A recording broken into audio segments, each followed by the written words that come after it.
Um, I'm Natalie Roper. I'm the Director of Special Projects at the Just Transition Fund. And the Just Transition Fund is a philanthropic hybrid, meaning we provide both grants and technical assistance to help support coal-impacted communities across the country apply for federal funds. We got our start in making sure that communities could access and apply for the Appalachian Regional Commission's Power Program when that was launched back in 2015.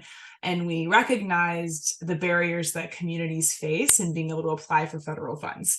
It's expensive to hire a grant writer. It costs real staff time that coal impacted communities often don't have enough of. It requires partner coordination and pre-analysis, all these things that cost money, and without a real targeted intervention, communities face barriers to be able to access all of this important federal funding to scale their economic diversification work. So what we have been doing since our start in 2015 is providing grants and technical assistance to help reduce these barriers. And then just a few years ago, we really rebranded that and what we now call our Federal Access Center. We have three funding priorities as an organization: economic development, workforce development, and broadband infrastructure. So I'll focus on broadband, but of course, broadband is a part of all of these other focus areas. We all care about connectivity because it can really create jobs and new economic opportunities. And so I wanted to make sure to mention those other two funding priorities as well. So we're able to provide grants to help people apply for federal funds. A few upcoming opportunities, of course, BEAD and Digital Equity Act funding. Reconnect is expected to be announced in the next few months, and the NTIA Tribal Broadband Connectivity Program, just to name a few. We can provide grants of up to $100,000 to be able to support any costs associated with application development. So most communities use that to hire grant writers, again, fund staff time, hire someone or contract with someone for partner coordination, and it can serve as non-federal match.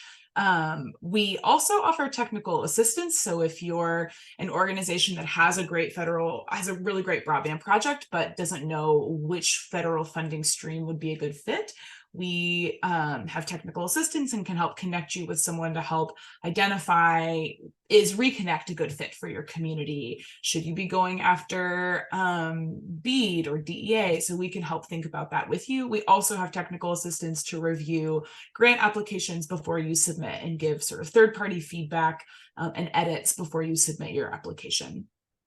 In addition, we are piloting new support specifically for existing NTIA tribal broadband connectivity grantees. We know that managing these large federal grants also requires major staff capacity and operational needs.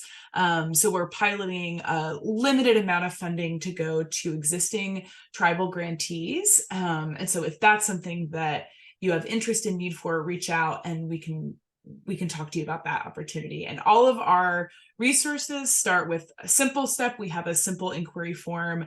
If you go to our website, that's www.justtransitionfund.org.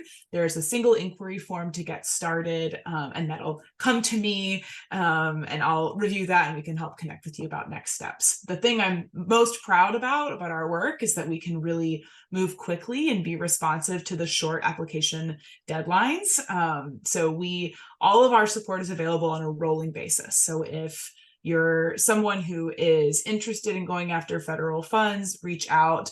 After you submit an application, we usually can give you a decision within about 2 weeks. So we try to be really responsive so that you can move on these really quick federal application deadlines. So that's us. That's so great. Natalie, thank you for that overview. I think it's really helpful, especially for these communities that feel like possibly they're being left behind. and know that there are organizations that are looking specifically to provide benefits to them. So I think that's amazing, really helpful. I know that I'll just kind of jump in with a couple of questions I'm thinking about for our communities, and even for myself as I was looking to like jump in and tell our members about these, about this organization and about some of the services that can be offered. What are the qualifications for someone or for a municipality to be considered with Just Transition Fund? I know it's more than just counties, and that was a mistake I had made previously. Yeah, great question.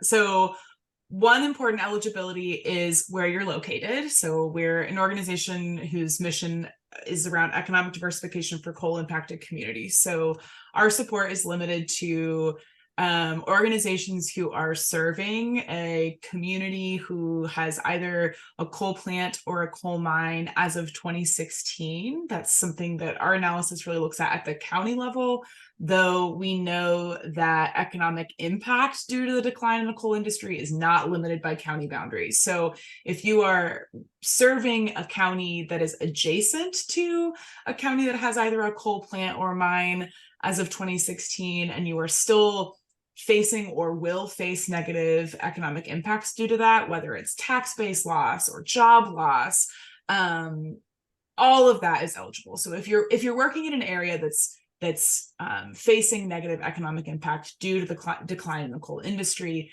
reach out and let us know what you're working on. So geography is a really important eligibility. The other eligibility is, of course, the kind of organization. So we are a foundation. Our funds are limited to nonprofit organizations and local and tribal governments. So we support 501c3 nonprofits, but we also support nonprofit organizations such as broadband cooperatives. Telephone and electric cooperatives are eligible for our support. And yes, municipalities, local governments, county governments, economic development agencies and corporations, regional planning organizations, as well as tribal governments, are all eligible entities. And then the other piece for us is the project aligned with our strategic priorities. So is your broadband project connecting people who don't have access to connectivity previously, and that this is a part of an economic development strategy for your area? Beyond broadband, if you're working on a workforce development project, helping people gain skills that allow them to access new economic opportunity, or some kind of job creation project, those are also eligible for our funds and support as well. Oh, that's amazing, because that leads me kind of into my next question, which is, can these groups kind of pick different parts that of services that they can be eligible for? So if they're working on broadband infrastructure, that's great, especially alignment in next century cities. But if they kind of want to look into like support for the other pieces like economic development, workforce development, can they kind of have their picking of the services at Just Transition Fund? Yeah, absolutely. We really want to meet communities where they are. So if, for example, maybe you're working on broadband grant, but that's not where you need support, reach out to us about kind of other projects that you're working on that might be in economic development and workforce development, especially when we're working with an organization like a local government. You're likely involved in a lot of different projects where you're seeking federal funding. So that's the other important eligibility that I forgot to mention, is that our funds are really limited to helping you access federal funds. So if you have a project that is something you want to be applying for federal funding for, that's another point of eligibility. Though for a lot of these entities, you're looking at a lot of different kinds of projects and a lot of different potential federal sources. So we can also help really help you figure that out. So if you want to come to us with a pile of projects you're working on, happy to help sort through which would be a best fit for us, and help you think about which federal grant sources might be a good fit for you too. And that's really kind of how we think about all of our work. Again, we know that communities are at really different phases of readiness for applying for applications. And so we try to really structure our support to be able to meet you wherever you are. So if you have a project ready, but you don't know what to apply for, we can support you with just technical assistance to help you figure out what to apply for. Maybe you don't need any help developing your grant application. You've already got good capacity, but you really could use a review of that application. We can provide just that technical assistance. Or maybe you need kind of all of the above, and you need a grant writer, and you don't have enough staff people to be able to, really develop partners. We can give you a grant and those technical assistance. So all of our support is really designed to be able to be mixed and matched based on what your needs are. That's incredible. And not a lot of organizations are built like that, where it's kind of like you can pick the pieces you want and you can pick more than one piece. And like you said, like these communities are just kind of trying to juggle so many things that's probably music to their ears. I'm assuming to have kind of something that can give them a little choice and a wide variety of things that someone can come in at. I think I only have one more question just in terms of just relating this information back to some of our members, and then I'll kick it off to Corey. And I don't know if they have any questions or things to join in on, but what do you think when we're kind of advertising Just Transition Fund to our members and saying, utilize this amazing opportunity, get all this, money and support and kind of direction and guidance? What do you think are some of the major pieces and services that people use from you that are big, flags of saying, oh, this is something that we didn't even realize we could get help with? I think knowing that we can help figure out which grant program to apply for. I think we're not expecting you to be able to come fully with all of the details figured out. Like we really want to help get you to where you need to be able to access these federal funds. In addition to that, I think most people use our funds to hire a grant writer. And so I think just knowing that if you're at the space where you've got a good project in mind and you're excited about going after federal funds, to really come to us and be able to use our support to bring on a grant writer. For broadband specifically, these are technical applications. Bringing on someone with really specific grant writing expertise in broadband is really important to be able to navigate these long and complicated applications. So that is important. The other thing I'm seeing uniquely to broadband is a lot of times, so for Reconnect, for example, that's a program that in the past has required a financial audit, and small nonprofit ISPs or cooperatives maybe need that maybe need to get an audit, this certain kind of audit done in order to be eligible. Our funds can also support that kind of thing, like pre-analysis that's needed to be able to put all the paperwork required to submit an application. So those are just a few examples of how we're seeing people use our funds, and just to fund your staff time. If you're an organization of one, you're going to be the one writing that grant. It takes real time, and we understand that and want to support that time and make it possible for these organizations that are balancing a million deadlines to really prioritize these opportunities that could lead to multi-million-dollar investments in the communities that need it most. Yeah, that's amazing that people don't have to come and feel like they have it all together and just need support. They can kind of come and say, where do I even begin and what do I do? That's how I found them very helpful. So thank you for that. Great. Yeah, thank you. I just have one question. Since Stacy did a great job going through all of the other things I would have asked questions on, it's really huge that you do technical assistance and application support.